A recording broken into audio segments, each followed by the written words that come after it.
अध्याय 307 भूत। रोहित को हालांकि खुद पर भरोसा था कि वह अभी अभी बस में चढ़े रोते हुए मकबरे के भूत का सामना कर सकता है, लेकिन जिस दिन से उसने सिरविहीन भूत की परछाई को वश में किया था वह एक सामान्य भूत नियंत्रक से अलग हो गया था। हालांकि यहाँ की असाधारणता सिर्फ रोते हुए मकबरे के भूत से ही नहीं उपजी थी।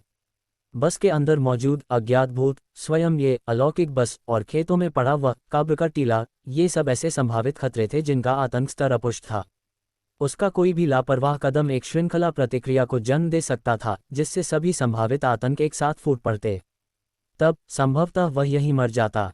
मनुष्यों और भूतों में एक आवश्यक अंतर है, क्योंकि मनुष्य मर सकते हैं जबकि भूत नहीं। इसी मामले में वह निश्चित रूप से नुकसान में था। इसलिए रोहित ने शांत रहने का फैसला किया, किसी भी कठोर कार्रवाई से परहेज किया और तुरंत गिरी और अन्य दो बचे हुए यात्रियों को खींचकर बस के पिछले हिस्से की ओर ले गया, जिससे रोते हुए मकबरे के भूत को चढ़ने के लिए जगह मिल गई।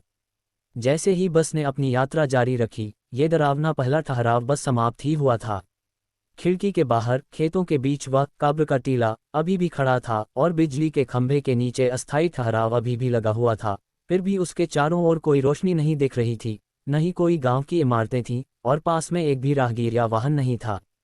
उजाड़ खेत इस धुंधले संसार की पूरी पहचान लग रहे थे।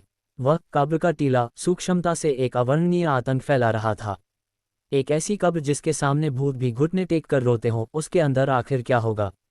ये केवल एक साधारण मिट्टी का टीला तो नहीं हो सकता था, खासकर जब बस स्टॉप के पास ध्यान खींचने वाली ज्यादा चीजें नहीं थीं। सबसे अधिक ध्यान देने योग्य विशेषता वह टीला ही था। यह अकेले मकबरे पर विचार करने का समय नहीं है, सवाल यह है कि हम इस चीज के साथ क्या करेंगे। रोहित ने अपनी भौहें गहरी कर लीं। बस में मौजूद एक और अज्ञात भूत को नजरअंदाज करते हुए सिर्फ इस पुष्टि किए गए रोते हुए मकबरे के भूत को ही उदाहरण के तौर पर लेते हैं। सबने उसे अपनी आंखों से बस में चढ़ते देखा था और वह अभी भी वहीं बैठा था, बिल्कुल स्थिर। मनुष्यों और भूत के बीच की दूरी अधिकतम 5 मीटर रही होगी। भले ही रोता हुआ मकबरा भूत वर्तमान में गतिहीन बैठा था, बिना किसी नुकसान के संकेत के। कौन ये दावा कर सकता है कि वह अचानक फिर से हिलना शुरू नहीं करेगा? अज्ञात भूत का आतंक उसके नियमों और क्षमताओं को न समझने में निहित है, जिसके लिए विश्लेषण की आवश्यकता होती है। लेकिन किसी भूत का लापरवाही से विश्लेषण करने के लिए भारी कीमत चुकानी पड़ती है, एक ऐसी कीमत जिसकी अनुमति यह वातावरण नहीं देता। वह सतर्क और गंभीर बना रहा, लेकिन एकमात्र जीवित बचा गिरी और उसके बगल की दो लड़कियां लगभग लकवे की हद तक डर चुकी थीं। उनके चेहरे बदल गए थे, पागलों जैसे दिख रहे थे, डर और निराशा से भरे चेहरे के साथ झुककर बैठे थे और वे दबे स्वर में लगातार सिसक रही थीं।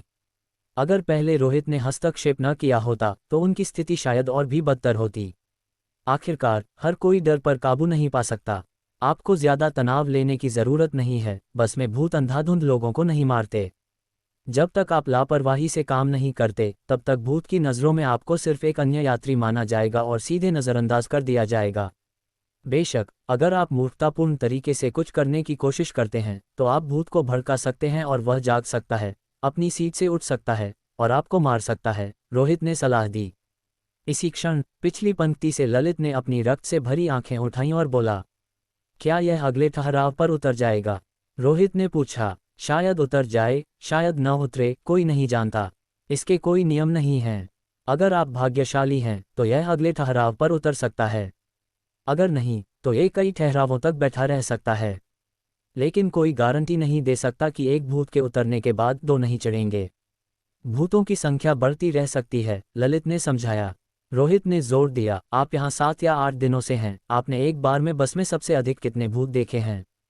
इस सवाल पर ललित अचानक मुस्कुराया। संख्या के बारे में पूछना व्यर्थ है, लेकिन मैं आपको एक बात की चेतावनी दे सकता हूँ, प्रार्थना करें कि यह बस कभी भी पूरी तरह से न भरे। ऐसी स्थिति भी होती है जब बस पूरी तरह से भर जाती है। रोहित चौंक गया। बस में कुल 36 सीटें थीं। पूरी तरह से ऑक्यूपाई होने के लिए उन 36 सीटों में से हर एक पर किसी को बैठा होना चाहिए, लेकिन ये लगभग असंभव लग रहा था। यहाँ तक कि अगर लोग गलती से चढ़ भी गए तो जब उन्हें पता चलेगा कि क्या हो रहा है, वे उतरने के लिए हाथापाई करेंगे। और आमतौर पर बाहर निकलना पहले जैसी ही नियति की ओर ले जाता। बाहर उनकी मौत इंतजार कर रही थी। अत्यधिक उच्च मृत्यु दर बड़े पैमाने पर उच्च रिक्ति दर में योगदान करती थी, जिससे बस बहुत खाली लगती थी। नहीं, ये सही नहीं है। जब बस पूरी भर जाती है तो एक और संभावना होती है। इसका मतलब है कि सभी जीवित यात्री मर चुके हैं और जो बचे हैं वे केवल भूत हैं। रोहित ने सबसे बुरे संभावित परिदृश्य के बारे में सोचा। सभी 36 सीटें भूतों से भरी हुई। आपको देखकर लगता है कि आपने समझ लिया है। आप पूरी बस का मतलब जीवित लोगों की संख्या से नहीं, बल्कि भूतों की संख्या से है। जीवित रहते हुए लोग मर सकते हैं, वे भाग सकते हैं, उनकी संख्या तेजी से घटती है, लेकिन भूत अलग होते हैं। जब तक वे उतरते नहीं हैं, तब तक वे सीमित कमी के साथ बस में ही रहेंगे।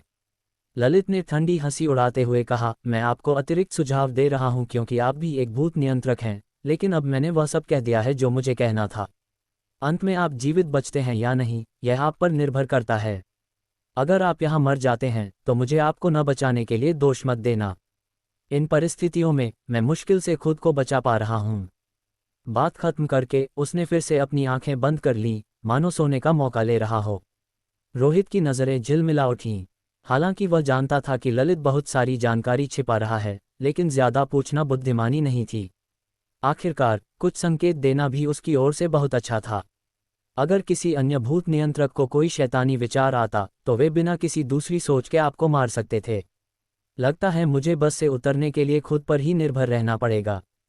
क्या ललित द्वारा बताया गया बस से उतरने का समय शहर के क्षेत्र में प्रवेश करने और यह सुनिश्चित करने के लिए था कि बाहर सब कुछ सामान्य है, या कोई अन्य शर्तें हैं? बस बहुत सारी चीजें थीं जो वह नहीं समझा था। कुछ ऐसा नहीं जिसे वह, जो बस में अभी अभी चढ़ा था, पता लगा सके। पहले तात्कालिक स्थिति का ध्यान रखना बेहतर है। उन लोगों के अलावा जो पहले उतर गए थे अभी बस में, मैं पुष्टि कर सकता हूं कि बस ड्राइवर का शव, रोता हुआ मकबरा भूत, गिरी, साथ ही उसके बगल की 2 लड़कियां, मैं, ललित और वह व्यक्ति जो पिछली पंक्ति में इस समय तक सोता रहा है, मौजूद हैं।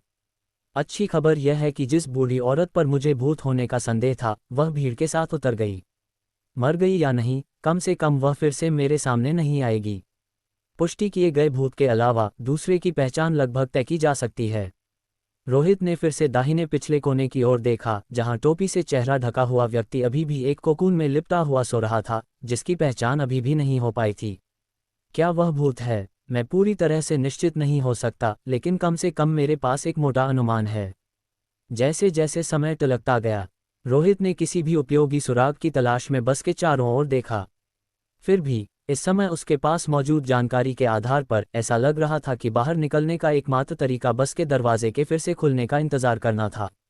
बस इस बार बस को इस उजाड़, डरावनी जगह पर नहीं, बल्कि शहर के एक पुष्टि किए गए सुरक्षित क्षेत्र में रुकना चाहिए।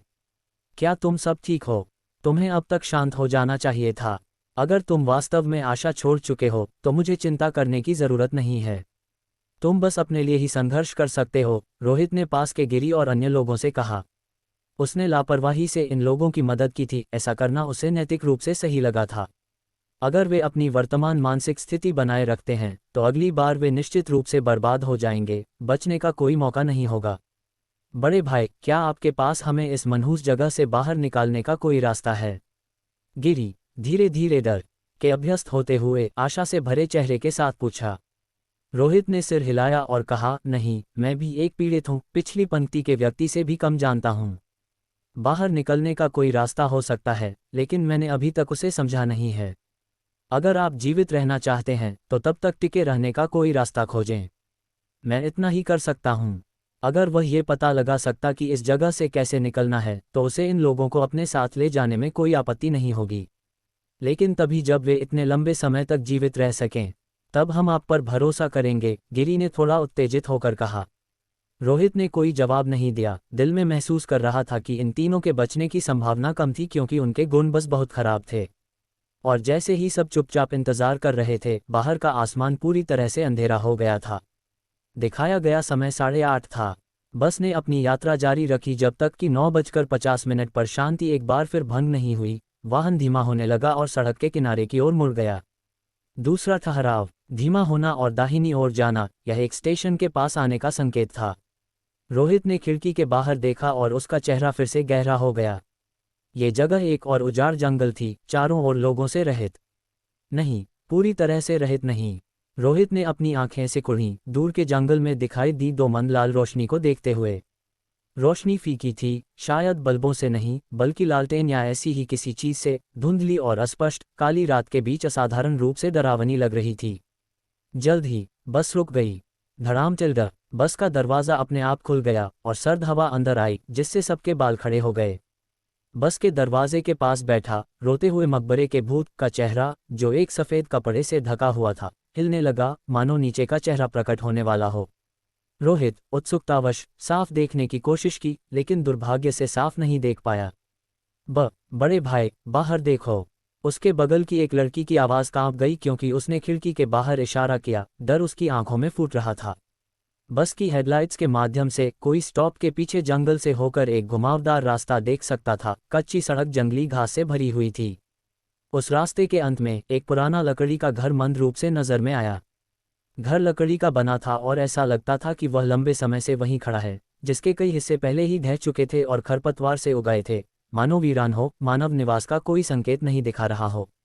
लेकिन इस जर्जर घर के सामने दो लालटेन लटकी हुई थीं, जो अपनी चमक बिखेर रही थीं।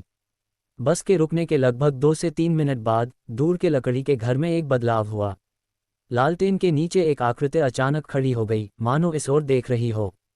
कृपया बस में मत चढ़ना, रोहित सोच रहा था। वह निश्चित था कि यह एक भूत था, रहस्यमय और अज्ञात, जिसका आतंक स्तर अनिर्धारित था। लेकिन चीजें उसकी इच्छा के अनुसार नहीं हुईं। लालटेन के नीचे की आकृति हिली और उजाड़ रास्ते से बस की ओर चलने लगी। बड़े भाई, क्या हम अब बस से उतर सकते हैं? गिरी, जिसने दृश्य नहीं देखा था, बस जल्दी से जगह छोड़ना चाहता था। रोहित ने कहा, अब बस से उतरना व्यावहारिक रूप से मौत को बुलाना है। ये जगह उस कब्रों के खेत से भी ज्यादा अजीब है जिसे हमने पहले पार किया था। पहले ये सिर्फ एक कब्र थी, सिर्फ एक रोता हुआ मकबरा भूत, लेकिन अब बाहर जो पड़ा था वह एक भूतिया घर था। बस से उतरना किसी छिपे हुए आतंक को जगा सकता था, जिससे सच्ची निराशा आ सकती थी। ये सुनकर कि वे उतर नहीं सकते, गिरी के पास डर से प्रेरित यातना को सहने के अलावा कोई विकल्प नहीं था। चिंतित होकर इंतजार कर रहा था। बस रुकने के लगभग 4 मिनट बाद वीरान घर से निकली आकृति आखिरकार आ गई।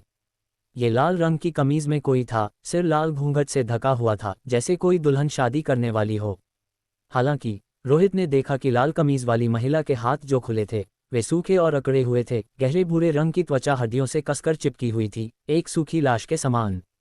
लानत है, रोहित मन ही मन कोसने लगा। सूखी लाश दुल्हन को बस में चढ़ते हुए देखकर असहज महसूस कर रहा था। एक मजबूत बेचैनी उसके दिल में फिर से आ गई। उसकी भूत आंख उसे खतरे की चेतावनी भेज रही थी। वह निश्चित हो सकता था कि इस सूखी लाश दुल्हन का आतंक स्तर निश्चित रूप से रोते हुए मकबरे के भूत से ज्यादा था। लाल घूंघट और कमीज वाली आकृति ने पास की सीट नहीं चुनी, बल्कि कई कदम आगे चली और अंत में रोहित के सामने वाली पंक्ति में बैठ गई।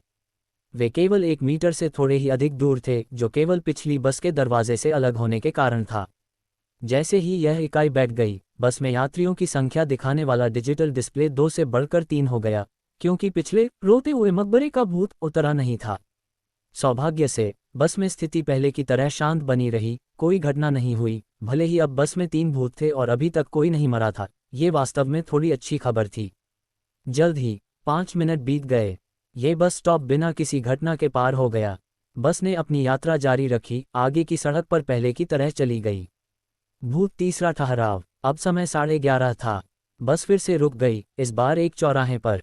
चारों ओर घोर अंधेरा था, रोशनी की एक चिंगारी भी नजर नहीं आ रही थी। फिर भी चौराहे का मध्य भाग कुछ हद तक प्रकाशित था, एक स्पष्ट असामान्यता, क्योंकि प्रकाश का कोई स्रोत दिखाई नहीं दे रहा था। बस ने चौराहे पर रुकना चुना। हालांकि जो भयानक था वह ये था कि चौराहे पर कोई नहीं था, कम से कम नंगी आंखों से दिखाई देने वाला कोई नहीं, कोई भी वहां खड़ा नहीं था। लेकिन 5 मिनट रुकने के बाद बस ने अपने दरवाजे बंद कर लिए और फिर से चल दी। बस में यात्रियों की संख्या 3 से बढ़कर 4 हो गई। एक अनदेखा भूत बस में चढ़ गया था। सूखी लाश दुल्हन, रोता हुआ मकबरा भूत और वह भूत जिसकी पहचान अभी तक बस के अंदर तय नहीं हुई थी, उन्होंने अभी भी जाने का विकल्प नहीं चुना था। बस में 4 भूतों के साथ रोहित की संकट की भावना तेज हो गई। अगर संख्या इसी तरह बढ़ती रही, भले ही पूरी क्षमता पर न हो, इन भूतों का जमावड़ा संभावित रूप से अप्रत्याशित बदलाव ला सकता था। यहां तक कि बस की सुरक्षा भी प्रभावी नहीं हो सकती थी। रोहित ने अपनी मुट्ठियां भींच लीं, बेचैन।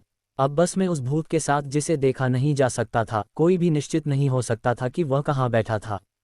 वह आपसे दूर हो सकता है या वह ठीक आपके बगल में हो सकता है, एक बहुत बड़ा अव्यक्त खतरा। इस क्षण बस एक शब्द बोलना या खड़े होना भूतों में से किसी एक को मारना शुरू करने के लिए भड़का सकता था। और जैसे जैसे बस में भूतों की संख्या धीरे धीरे बढ़ती गई, बाद में सांस लेना भी एक गलती हो सकती थी। उतरना खतरनाक है, लेकिन बने रहना भी सुरक्षित नहीं हो सकता। ये बस अंततः सामान्य शहर क्षेत्र में कब पहुंचेगी और रुकेगी? रोहित चुपचाप एक अवसर का इंतजार करने लगा, लेकिन बस के ठहराव एक दूसरे से ज्यादा अजीब थे। कोई भी सामान्य नहीं लग रहा था। लापरवाही से उतरने पर विचार करना पागलपन था। उसने यात्रा के दौरान कई बार ललित की जांच की। वह लड़का वास्तव में सो गया लग रहा था, कोई प्रतिक्रिया नहीं दिखा रहा था। इस तथ्य को पूरी तरह से नजरअंदाज कर रहा था कि कई भूत चढ़ चुके थे, एक ऐसे उदासीनता के स्तर के साथ जिसका मुकाबला करना मुश्किल था। अध्याय 308 भूत। जैसे जैसे बस में भूतों की संख्या बढ़ती गई, इस बस की स्थिति कल्पना से कहीं ज्यादा जटिल हो गई थी। अगर बस पर कोई अज्ञात प्रतिबंध नहीं होता जो इन भूतों के व्यवहार को सीमित करता, तो यहाँ का आतंक पहले ही एक एस श्रेणी की अलौकिक घटना को पार कर चुका होता। इनमें से हर एक भूत अगर अकेले छोड़ दिया जाए तो संभावित रूप से एक अघुलनशील अलौकिक घटना का कारण बन सकता है। ये तो तब है जब वे अब सब एक साथ इकट्ठा हो गए थे। ये बस आखिर क्या है? ये प्रत्येक भूत के सटीक स्थान को कैसे जानती है और इन भूतों को स्वेच्छा से चढ़ने के लिए क्या प्रेरित कर रहा है? रोहित का भाव गंभीर हो गया, क्योंकि वह देख सकता था कि जब भी बस रुकती थी, वह किसी अलौकिक महत्व के स्थल पर होती थी। ऐसी जगहें पृथ्वी पर किसी ज्ञात स्थान से संबंधित नहीं थीं, बल्कि भूत क्षेत्र के सदृश निर्मित बंजर स्थानों से मिलती जुलती थीं। एक अबुझ क्षेत्र। बस कुछ सीमाओं की उपेक्षा करने में सक्षम लगती थी, आज़ादी से उनके पार जाकर भयंकर भूतों को उठाती और उतारती थी। आगे सोचने पर रोहित को लगा कि इसके पीछे कोई अविश्वसनीय रहस्य जरूर छिपा होगा। पहले ही 4 भूत हैं, लेकिन इन ठहरावों के समय को देखते हुए ये संभावना नहीं है कि कल सुबह तक बस पूरी क्षमता पर होगी। हालांकि जैसे जैसे भयंकर भूतों की संख्या बढ़ती है, बस के अंदर की स्थिति और भी जटिल होती जाएगी। मेरी पिछली सावधानी सही थी।